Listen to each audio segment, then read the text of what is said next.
नमस्कार। आज हम रीवा शहर में खड़े हैं और रीवा शहर का चुनावी मूड जानने की कोशिश करेंगे। हमारे बात करने के लिए आम जनता है और कुछ लोग यहाँ पे बैठे हुए हैं। हम उन बात करने की कोशिश करेंगे और रीवा शहर का चुनावी मूड जानने की कोशिश करेंगे। सर, क्या नाम है? शंकर प्रसाद तिवारी। क्या माहौल है रीवा शहर का? परिवर्तन की लहर है। किस बात पे परिवर्तन की जा रही है?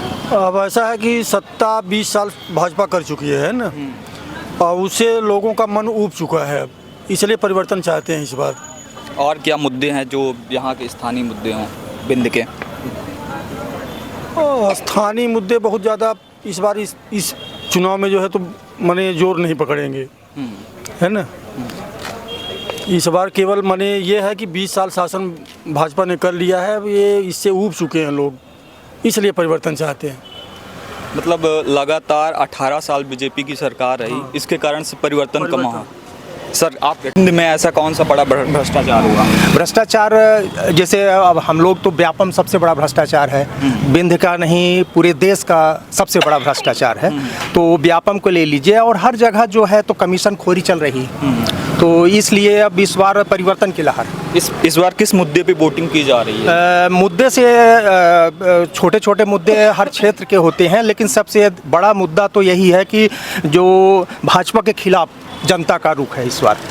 हाँ, नहीं मतलब यहाँ पे स्थानीय मुद्दा, कोई मुद्दा जो बिंद में या रीवा विधानसभा के अलावा पूरे रीवा जिले में देखे जा रहे हैं? रीवा जिले में यही है कि जो 18 साल की जो सरकार है उसके खिलाफ जनता चाहती है, क्योंकि भ्रष्टाचार और ये सब कमीशन खोरी ये सब चल रहा है, इसके खिलाफ जनता वोट देना चाहती है। शिवराज सरकार द्वारा या बीजेपी सरकार द्वारा लाडली मतलब बहनों के लिए जो 1000 रुपये दिए जा रहे हैं या आवास के लिए, उसका कितना प्रभाव पड़ेगा? उसको किस रूप में आप देखते? प्रभाव इसका कम पड़ेगा, क्योंकि कांग्रेस ने भी घोषणा की है कि वो भी 1500 रुपये लाडली बहना योजना में, वो तो लगातार 3000 रुपये देने की बात कर रहे हैं, आवास भी दे रहे हैं साथ। हाँ, लेकिन वही तो कांग्रेस भी देगी ना। तो लेकिन परिवर्तन है तो इसलिए कांग्रेस की तरफ रुख ज़्यादा है जनता का, और बीजेपी जो है तो दे रही है, कांग्रेस भी देगी। अच्छा, हाँ जी। तो जो मतलब मुफ्त की रेवड़ी मिल रही है, तो उसके बारे में आपका क्या कहना है? वैसे तो हमारा मानना ये है, जनता मुफ्त का लेना चाह रही है या मुफ्त की दे रहे हैं तो जनता ले रही है। वैसे देना नहीं चाहिए। अच्छा, हाँ। क्या इस मतलब अब जो सरकार बनाना चाहते हैं, कैसी सरकार बनाना चाहते हैं? क्या अपेक्षा है आपकी सरकार? अपेक्षा तो यही है कि सरकार जो है तो मतलब शिक्षा में, स्वास्थ्य में और इंफ्रास्ट्रक्चर जो है उसमें काम करे। ये मुफ्त का ये राशन हो चाहे लाडली बहना हो, कुछ ये ऐसी योजनाएं बंद करे। रीवा शहर में विकास की एक बात की जा रही है, क्या विकास हुआ है? ऐसा क्या विकास कुछ आपको दिख रहा है? विकास यही हुआ है कि सरकारी जो अधिकांश ज़मीनें थी उसको किसी व्यक्ति को दे दिया गया, और बिल्डर को दे दिया गया, या कि जो कुछ माल बन रहे हैं ये बन रहे हैं, और जनता का तो कोई बहुत भला हुआ नहीं। हाँ, तो क्या नाम लिखते हैं आप? प्रभाकर सिंह। पार्टी वोटी से जुड़े? पार्टी ने। हाँ भैया, क्या नाम है आपका? हमारा नाम राजेंद्र सिंह है। मैं प्रदेश कांग्रेस कमेटी कार्यकारिणी का मेंबर हूँ। अच्छा। और मेरी विधानसभा से सिरमौर पे रीवा में रहता हूँ। हाँ, तो कांग्रेस इस बार जो जनता के बीच में जा रही है, तो क्या मुद्दे लेके जनता के बीच में आप जा रहे हैं? क्या जनता को समझाना चाहते हैं कि कांग्रेस की सरकार को या क्यों वोट दें? कांग्रेस की कमलनाथ जी की जो 5-6 सूत्री घोषणा कहिए, चाहे वो वचन पत्र कहिए, दूसरी 20 साल की सत्ता भारतीय जनता पार्टी की, 1.5 साल में डकैती, 15 महीने कमलनाथ जी थे, इसके बाद भारतीय जनता पार्टी वालों ने डकैती डाल के सरकार चुरा लिया। जनता में भारी आक्रोश है, पूरे प्रदेश में है, पूरे जिले में, और इसी को लेकर के हम लोग जनमानस में जा रहे हैं और जनता का अच्छा रिस्पांस मिल रहा है। और इस बार रीवा जिले में सेम उल्टा होगा, जैसे 8 भाजपा थी, इस बार सेम 8 कांग्रेस चुनाव जीतेगी। बिंद में कितनी सीटें देख रहे हैं? हम 20 के ऊपर, 20 के प्लस में है। हम 20 से प्लस में है, और पूरे बिंद में नहीं, पूरे 30 सीट 20 से प्लस में है, 20 से माइनस में नहीं है। हाँ, रीवा सहित पूरे बिंद में जो भी जिले हैं, 5-6 जिले हैं बिंद रीजन में। हाँ, तो मतलब इस बार जो अभी भैया से भी मैंने बात किया, लाडली बहना योजना या आवास योजना महिलाओं के लिए दिए जा रही हैं, तो ये बोला जा रहा है जो 50% की आबादी है उनको मतलब हर कोई 18 साल पहले भारतीय जनता पार्टी की सरकार को और भारतीय जनता पार्टी के नेताओं को याद नहीं आई लक्ष्मी लाडली, जब माननीय कमलनाथ जी ने कहा कि मैं 1500 रुपये महिलाओं को देंगे, तब इन्होंने सत्ता में बैठ करके तुरंत आनंद फानंद कर्जा लिया और कर्जा लेके बांट दिया।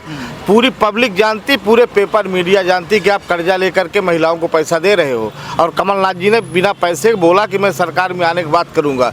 इसलिए लाडली न घर न गैस का कुछ नहीं प्रभाव है, कुछ नहीं है। आप लोग मीडिया वाले हो, आप पूरे प्रदेश में देख लो, भारतीय जनता पार्टी के खिलाफ पूरे जनमानस में बिल्कुल आक्रोश का वातावरण। इस बार सरकार चेंज हो जाएगी। गांव में जो 1000 रुपये मिल रहे हैं, क्या बताएं, हम भी गांव से भैया, कुछ नहीं। यही बात है, जैसे सरकार चुराने के बाद कर देते ना तो बहुत अच्छा इसका रिस्पांस उनको मिलता, लेकिन कमलनाथ जी के करने के बाद इन्होंने किया। आप पहले नहीं दिए, जब मैं देने लगा तो आप देने लगे, तो आप सत्ता में थे, आप तुरंत लिए, भारतीय रिजर्व बैंक से कर्जा लिया और तुरंत बांट दिया आपने। तो वो 1000 पार ही कहते हैं कि 18 साल मामा नहीं याद की नाच कहे दी, वोट ले कहे। आज देखिए पेपरों में आ रहा है कि ओवर ड्राफ्ट गवर्नमेंट ये वो सब पढ़ते कहीं कर्जा लेके दे रहे हैं। भाई आपके पास जितना पैसा उतना करिए ना यार। छत्तीसगढ़ में कांग्रेस की गवर्नमेंट है, वहाँ इतना बढ़िया सब चल रहा है, कोई कर्जा नहीं है, ना कोई हल्ला है। तो यहाँ क्यों है? अभी ये जो मुफ्त की रेवड़ी बांटने वाला मामला आया है, सुप्रीम कोर्ट ने लगभग कुछ राज्यों को नोटिस दिया है, जिसमें मध्य प्रदेश और राजस्थान है। जहाँ पे कांग्रेस की सरकार है वहाँ पे भी ऐसा किया जा रहा है, लगभग घोषणा पे घोषणा की जा रही है, चाहे मध्य प्रदेश हो या राजस्थान। उसके बारे में क्या कहते हैं? मुफ्त रेवड़ी बिल्कुल न बंटनी चाहिए, इस पक्ष में हम हैं। लेकिन जो संपन्न राज्य है, कोई नीति बना करके आप किसी उस समूह को, किस वर्ग को आप लाभ दे दें, लेकिन मुफ्त की रेवड़ी बांटते जाएंगे तो देश ही नहीं बचेगा। मुफ्त लेने वाला भर रहेगा, देश तो नहीं रह जाएगा। कोई भी सरकार हो, सेंट्रल गवर्नमेंट भी तो यही करती है, सेंट्रल गवर्नमेंट भी तो यही करती है। भाई परंपराएं जब ऊपर से ठीक होने लगेगी तो नीचे वाले मानने लगेंगे। अब वोट लेना है तो वोट, ये सरकारी पैसे से वोट लेने का खेल है। आप इसको हटा दो, स्वस्थ रूप से हमारे विचार, हमारे दल की जो भी चीज़ें हैं उससे हमको आप वोट दीजिए। पैसे में या दारू में वोट दे करके उस सरकार का क्या स्थायित्व है, क्या जनता को हम न्याय दे पाएंगे? पैसे या दारू में वोट मिल रहा है क्या? सुन रहे हैं भारतीय जनता पार्टी में जो कल्चर है, भारतीय जनता पार्टी वाले तो इसी में कामें कर रहे हैं। हाँ, पैसा, सरकारी पैसे से वोट खरीद रहे हैं, और दारू और इससे पैसा वोट खरीद रहे हैं। तो वोट खरीद, उनको तो लगा है कि हम पैसे से चुनाव जीत जाएंगे। जनता बिल्कुल मन बैठाई है। आप चुनाव के बाद मिल लीजिएगा, रीवा रीजन में 20 के प्लस अगर कांग्रेस ने रहेगी तो बताइएगा। रीवा रीजन में भी माननीय राजेंद्र शुक्ला जी को मंत्री बनाया है, 5 साल कहाँ थे? यह बताई या फिर कि कौने मुद्दा में बिंद में सर सीट आ रही है? विकास के मुद्दा में। हाँ। विकास के मुद्दा में का विकास? अब हमारे मित्र जन कांग्रेसी है, मैं एक हाथ रहे में कि हम कुछ नहीं भा, तो जो उनमें उल्लू का सूर नहीं दिखाता है तो उनमें इनका विकास नहीं दिखाता है। यहाँ माखनलाल चतुर्वेदी विश्वविद्यालय होगा, अजमेर संस्कृत विश्वविद्यालय के साथ में आ जाइए। संस्कृत विश्वविद्यालय की शुरुआत भय, मेडिकल के क्षेत्र में बिछिया अस्पताल कही जाती रही, जिला अस्पताल बन गया, सुपर स्पेशलिटी हॉस्पिटल बन गया, संजय गांधी में सगली सुविधा आई हुई है। पहले गेहूँ गोट टूट जाता था तो उसके स्ट्रेचर से लेके जाते रहे, मैं नीचे एक्सरे करवावे, चलित एक्सरे मशीन आ गया, बिस्तर में एक्सरे हो लाग, तो इनका ये सुविधा नहीं दिखाती है। यहाँ जौन है तो बाईपास सर्जरी हो लाग, यहाँ स्टेंट डाले लागे, यहाँ किडनी की दवाई शुरू हो गए। यह इनका 5 का नहीं दिखाता है। इनका 5 की कहा थे कि 20, अभी कहा रहेंगे 20 सीट आई, तो वह जो उनमें बिलाई नहीं ताकि रहती है कि शिकार टूट पड़ी तो हम मलाई खा ले बे, तो उनमें ई कौनो काम बता मैंने कि हम यह किए हैं आगे या करब। अगर अब केहू का नहीं दिखा विकास तो के खातिर अपन का कह सकी थे? राजेंद्र शुक्ला इतना विकास की ही नहीं कि बेला से लेके राम नई तक रीमा हो गया है, और रीमा चक्का चौध रीमा हो गया है। जहाँ इनके जमाने में सुमरी लोटत रही हैं, वहाँ बढ़िया व्यवस्थित बाजार बन गए, बढ़िया माल बन गए। देश के सगली कंपनी के जो नहीं तो दुकान खुल गई, वहाँ लोगन का रोजगार मिला, अस्पताल प्राइवेट खुल गई, रोजगार मिला। अपोलो अस्पताल अब अल्लाह की उम्र रोजगार तीन के लोग पही ना। 4-4.5 हजार करोड़ के हवाई अड्डा बन रहा है, 6,000 करोड़ के ग्लोबल स्किल पार्क बन रहा है इंजीनियरिंग कॉलेज के बगल में, कि जो इंजीनियरिंग करके लड़कियाँ निकली ही तो उन्हें सीखी ही। या शिक्षा क्षेत्र के हब बन रहा है, चिकित्सा क्षेत्र के हब बन रहा है। अबे केहू का वह करवावे खोत रहा है MRI तो बनारस जबलपुर जाके पड़त रहा है, वह यहाँ हो लाग। वह प्लेटलेट्स घट जात रही हैं, तो वह जो खून से प्लेटलेट्स निकालत थे वह बनारस या जबलपुर के नीचे नहीं मिलत रहे, वह रीवा में बने लाग हवे, रीवा निकाले लागे। तो अभी लगातार हम जनता से बात कर रहे हैं। जनता से बात करने पे ये मतलब अगर गुड़ में जो पावर प्लांट बना है तो आम जनता ये बात बता रही है कि जो वहाँ पे लोगों की रखा गया है तो वो यहाँ के लोगों को न रख के बाहर के लोगों को रखा गया है। नहीं, गुड़ में जहाँ पावर प्लांट बना है वहाँ जेखर जमीन रही, हम तो गुड़े क्या है, जेखर जमीन नहीं तो वह स्थान में चारा नहीं होता रहा, खेती की तो बात छोड़ दी, चारा नहीं होता रहा है।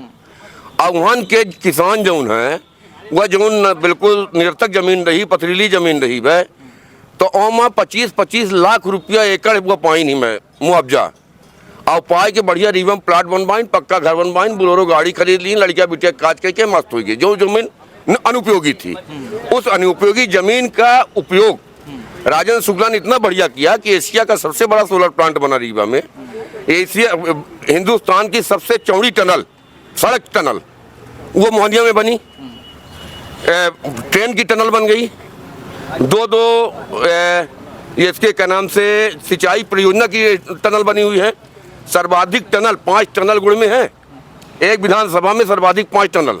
अभी कुछ दिनों पहले हमने बात किया था, एबीवीपी के ही लड़के थे, उनसे मैंने बात किया तो उन्होंने बताया था कि रीवा में फ्लाईओवर तो बन रहा है, रोड तो बन रही है, लेकिन इंडस्ट्री नहीं आ रही है, लोगों को रोजगार नहीं मिल रहा, क्योंकि वो भाजपा का ही समर्थित। देखिए, इंडस्ट्री कब आएगी? जब आप इतना विकास कर दें और फिर आप तार की बाड़ी ढूंढ देंगे तो इंडस्ट्री ये जो कंपनी वाले हैं उस तार की बाड़ी को तोड़ के यहाँ इंडस्ट्री आएगी। और रही सोलर प्लांट की बात, तो आदमी को रोजगार वहाँ मिलता है जहाँ कोई उत्पादन हो, जहाँ कोई निर्माण हो, कुछ चीज़ बने। वहाँ तो प्लेट लगी है, अब प्लेट से जो है सौर ऊर्जा से बिजली बनती है। ये भी गर्व की बात है कि हमारे यहाँ की लाइट से दिल्ली की मेट्रो चल रही है। हाँ, वहाँ जिस स्तर के लोग हैं, रीवा वालों को इससे क्या प्रॉब्लम? नहीं, देखिए रीवा के लोगों को मिला है, वहाँ 2500 लोग जो है तो सिक्योरिटी में हैं, वहाँ के सफाई पे है, वहाँ के चौकीदारी पे है, और जो जिस लायक है, जो इंजीनियरिंग किया है इलेक्ट्रिक में, तो जिसकी सीट है उतने लोग हैं, बाहर का कोई आदमी नहीं है। भैया क्या नाम? विजेंद्र गौतम नाम है। क्या है इस बार, क्या मुद्दे हैं? आप भी किसी पार्टी कार्यकर्ता हैं? तो सबसे पहले मैं बिल्कुल भारतीय जनता पार्टी का कार्यकर्ता हूं, और पहले मैं छात्र राजनीति में था, विद्यार्थी परिषद का कार्यकर्ता रहा, लेकिन इस समय सारी जो मुद्दे हैं जनहित के, उनके अलावा 2-3 बड़े मुद्दे हैं। एक तो देश में जातीय जनगणना चल रही है, दूसरा देश भर में जब चुनाव होता है तो बहुत सारे सामाजिक मुद्दे निकल के आ जाते हैं, और इस समय युवा साथी हमारे साथ खड़े हैं, मैं भी उन्हीं के साथ काम करके निकला हूं। तो मुझे लगता है कि इस समय डायनेस्टी का जो रिवाज है, परिवारवाद और वंशवाद का, उसे ख़त्म होना बहुत ज़रूरी है। और हमारे विंध्य में भी पिछले मुझे लगता है कि 50 सालों से परिवारवाद का ही राज चल रहा है। अभी क्या था, पहले उनके पिताजी, फिर उनके बच्चे, फिर उनके भी बच्चे, तो ये तीसरी पीढ़ी इस बार आकर के इस बार पूरे विंध्य में फिर से परिवारवाद के लोग ही टिकट मांग रहे हैं, उन्हीं के लोग सत्ता और संगठन में जमे हुए हैं। तो जो डायनेस्टी चल रही है, परिवारवाद वंशवाद की राजनीति चल रही है, उसको विंध्य से और रीवा से हटाना बहुत ज़रूरी है। पहले राजा महाराजा लोग हमारे ऊपर गुलाम बना के राजनीति करते थे, अब हमारे ऊपर नेताओं की औलादें राज कर रही हैं। या तो कभी उनकी पत्नियां चुनाव लड़ेंगी, या तो उनके बच्चे चुनाव लड़ेंगे, या तो कभी उनके भाई चुनाव लड़ेंगे। यही स्थिति यदि चलती रही तो हर घर में एक राबड़ी, एक राहुल और एक प्रियंका वाड्रा, ये सब हो जाएंगे एक ही घर में। सबको अपनी पत्नी को लड़ाना है, किसी को अपने बेटे को लड़ाना है। तो ये हो गया कि पहले सरकारी नौकरी लेकर के पेंशन लेते थे, अब सांसद विधायक बना करके अपने बच्चों को पेंशन दिलाना चाहते हैं। आप देखिए, एक एक घर में पता चलता है पति पत्नी विधायक है। यदि पत्नी पहले से राजनीति में है, शादी के पहले राजनीति में है, कोई लीडरशिप कर रही है, वो पत्नी है तो ठीक है। तो पता चला कि जिसने कभी जिला पंचायत जनपद का कार्यालय नहीं देखा, वो विधानसभा और लोकसभा में जाकर के उसको बैठा दिया जाता है। तो इसे रोकना बहुत ज़रूरी है। जब चुनाव आता है तो सामाजिक मुद्दों में ये बड़ा मुद्दा होना चाहिए, खासकर युवाओं के बीच में होना चाहिए कि ऐसे नेताओं को, चाहे जिस पार्टी का हो, मैं खुद बोल रहा हूँ, चाहे भारतीय जनता पार्टी का हो चाहे कांग्रेस का हो, तुरंत उसको हराएं, उसको यहाँ जिताने की जरूरत नहीं है। जब आप उसको 2 बार चुनाव हराएंगे, पार्टी उसको टिकट देना बंद कर देगी और वो चुनाव लड़ना बंद कर देगा। वरना वो विदेश में पढ़ेगा, कहीं बाहर जाके दिल्ली और मुंबई में पढ़ेगा, आपके ऊपर आएगा, 10 दिन के अंदर आपको पैसा खर्चा करेगा, चुनाव लड़ेगा और जीत जाएगा, आपके ऊपर राज करने लगेगा। और ये कब तक चलेगा? और ये निरंतर चल रहा है। इसलिए मुझे लगता है कि खासकर रीवा और बिंद को इसके लिए सोचना चाहिए, क्योंकि देश की राजनीति को इसने बदला है। चाहे बहुजन समाज पार्टी का सांसद देना हो, चाहे यमुना प्रसाद शास्त्री जी को जिताना हो, चाहे समाजवादी का गढ़ रहा हो, चाहे कम्युनिस्टों के भी यहाँ नेता रहे, तो जब सबको दिशा देने का काम इस बिंद ने किया है, तो परिवारवाद की राजनीति को नष्ट करने की शुरुआत भी इस बिंद से होनी चाहिए। चाहे उस नेता का पुत्र हो, चाहे संगठन के अंदर हो, चाहे बाहर हो, इनको बाहर करिए। क्या भारतीय जनता पार्टी अपने जो यहाँ के कार्यकर्ता हैं उनकी उपेक्षा का शिकार हो रहे हैं? बिल्कुल हो रहे हैं। मैं जिस संगठन से आता हूं, विद्यार्थी परिषद से, जो मेरे साथ के कार्यकर्ता थे उन्हें राजनीति में स्थापित किया गया। मैं उनसे ज़्यादा सक्रिय होकर के उसी संगठन से निकल के आया, मैंने ज़्यादा राजनीति की। मैं परिवारवाद से मुक्त परिवार का व्यक्ति हूं, तो मैं आज यहाँ खड़ा हूं। तो मुझे लगता है कि यदि मैं भी नहीं बोलूँगा तो कौन बोलेगा? क्योंकि जिनके घर के बेटे बेटियां चुनाव लड़ने वाले हैं और उनके जो शागिर्द हैं या गुलाम पसंद चाटुकार कार्यकर्ता हैं, उनको इसको कोई चिंता नहीं है। क्योंकि ये तो कोई राजनीति में अपना ठेकेदारी करने आया है, कोई राजनीति में अपना धंधा चलाने आया है, या कोई राजनीति में अपने आपत्तिजनक कार्यों के संरक्षण के लिए आया। लेकिन रोज राजनीति में सैद्धांतिक, वैचारिक और राजनैतिक शुचिता के लिए आया है। उसके लिए ये लड़ाई जरूरी है। और ये वही लड़ सकता है जो रोड में खड़ा होगा, जो इन सबसे दूर होगा। जिसका पेट भरा होगा वो निश्चित रूप से ऐसा कुछ नहीं कहेगा। मैं भी कहता हूँ कि मुझे भी यदि ज़रूरत है राजनीति में, तो इसलिए मैं बोल रहा हूँ। लेकिन इस सबको बोलना पड़ेगा। नेचुरल लीडरशिप चाहिए कि डायनेस्टी लीडरशिप चाहिए, इसके लिए हमको विचार करना जरूरी है।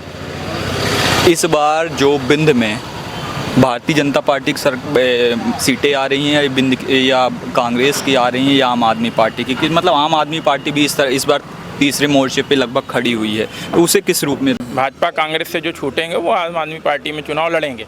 जो चुनाव है वो भाजपा और कांग्रेस के बीच में है। अब इसमें जीतेगा कौन, ये तो सबकी टिकटें आने के बाद पता चलेगी। एक मुद्दा और ज़रूर है, अभी बिहार में जातीय जनगणना हुई। मैंने 2018 में एट्रोसिटी एक्ट के विरुद्ध आंदोलन किया, 5 साल पहले। तब से अभी तक मैं सतत रूप से, उसके पहले भी कर रहा था, सवर्णों को लेकर के आंदोलन कर रहा था, उनके अधिकारों की बात कर रहा था। बिहार में जातीय जनगणना हुई, उसमें बताया गया कि 15% के कुछ हमारी सवर्णों की आबादी है। तो मैं इस मीडिया के माध्यम से मांग करूंगा कि अब सवर्णों को अल्पसंख्यक घोषित कर दिया जाए, अल्पसंख्यक घोषित करके उनका भी संरक्षण किया जाए। क्योंकि बाकी सबके पास तो बहुमत का है, लेकिन अब सवर्णों को अल्पसंख्यक घोषित कर दिया जाए। अन्यथा फिर आप राजनीति को यदि जातिवाद से अलग करना चाहते हो, तो जातिवाद के लिए आप कहते हैं हिंदू मुस्लिम मत करिए, लेकिन आप ब्राह्मण, ठाकुर, बनिया, पटेल, कुलमी, कुहार कराना चाहते हैं। मैं जब छात्र राजनीति कर रहा था तो ST SC के छात्रावासों में जाकर के भोजन करता था। उनके छात्र मेरे घर में, कॉलेजों के समय में घर में भोजन करते थे। मेरे घर में जो मेरा खाना बनाती है वो स्वयं आरक्षित वर्ग की है। हमारे अंदर जातिवाद नहीं है, जातिवाद इन नेताओं के अंदर घुस गया है। उनको इस देश के अंदर टुकड़े टुकड़े करने हैं, इसलिए जाति जनगणना करा रहे हैं। जाति जनगणना बंद करिए, गरीबी की जनगणना करिए, बेरोजगारों की जनगणना करिए, इसकी जनगणना करिए और बताइए कि 5 साल की सरकार चलाने के बाद आपने कितने बेरोजगारों को नौकरी कम कर दे दी और कितने बेरोजगारों की कमी ला दी। आप ये नहीं करना चाहते हैं। यदि आप चाहते हैं कि बिहार हो या मध्य प्रदेश हो 2 करोड़ बेरोजगार हैं, आप 5 साल बाद बताइए कि हमने 1 करोड़ गरीबी मिटा दी, 1 करोड़ लोगों को बेरोजगार जो थे उनको नौकरियां दे दी हैं। तो आप जाति जनगणना बंद कर दीजिए, आप गरीबी और बेरोजगारी की जनगणना कर लीजिए, अपने आप सारी स्थितियाँ ठीक हो जाएंगी। मध्य प्रदेश में भी जातीय जनगणना कराने की बात कांग्रेस द्वारा की जा रही है, उसके बारे में क्या कहें? मैं कह तो रहा हूँ कि आप कर लीजिए, जातीय जनगणना इतनी ज़्यादा जरूरी है तो आप करिए फिर, लेकिन फिर सबकी बराबर करिए। आप हिंदू समाज के सारे संगठनों को, हिंदू समाज के सारे वर्गों को बांट दे रहे हैं। किसी को कुहार बना रहे हैं, किसी को पटेल बना रहे हैं, किसी को ब्राह्मण, किसी को क्षत्रिय, किसी को SC, किसी को OBC, आदिवासी, सब समाज को बांट रहे हैं। तो फिर उसी तरह मुस्लिम समाज में भी 2640 अलग अलग जातियाँ हैं, अलग अलग जाति के लोग हैं, तो उनके भी करिए डिवाइड। लेकिन आप ये राजनीति जो कर रहे हैं समाज को तोड़ने की, ये घातक है। आज आप भाषाई आधार पे देख रहे हैं देश में राजनीति चल रही है, जातीय आधार पे चल रही है, मजहबी आधार पे चल रही है। कल को यदि इसी स्तर पे राज्यों पे बंटवारा शुरू हो गया, किसी ने कहा कि हमारी जनसंख्या इतनी है तो मुझे 4 राज्य दे दो, किसी ने कहा हमारी जनसंख्या यहाँ ज़्यादा है मुझे ये दे दो, तो खालिस्तान जैसे मुद्दे आप जातीय आधार पर यहाँ भी ला दोगे, ये एक खतरे की घंटी है। इसको युवाओं को समझना चाहिए। जातीय जनगणना इस देश के लिए जहर का काम करेगी। इस बार बिंद में क्या मुद्दे रहने वाले हैं चुनाव में? बिंद का मुद्दा निश्चित रूप से समाज के अंदर चेतना आए, समाज अपने अधिकारों को जाने और समाज के अंदर जो पढ़े लिखे युवा हैं उन्हें ये समझना चाहिए कि जाति राजनीति और विकास की राजनीति में क्या अंतर है। और जाति और विकास में जब राजनीति की बात करता हूँ तो विकास, मैं एक कंक्रीट के विकास की बात नहीं करता हूँ, मैं सामाजिक विकास की बात करता हूँ जिसमें हर मुद्दे आते हैं। तो चेतना के आधार पर मुझे लगता है कि इस बार चुनाव होगा और कुछ नया निकल के आएगा।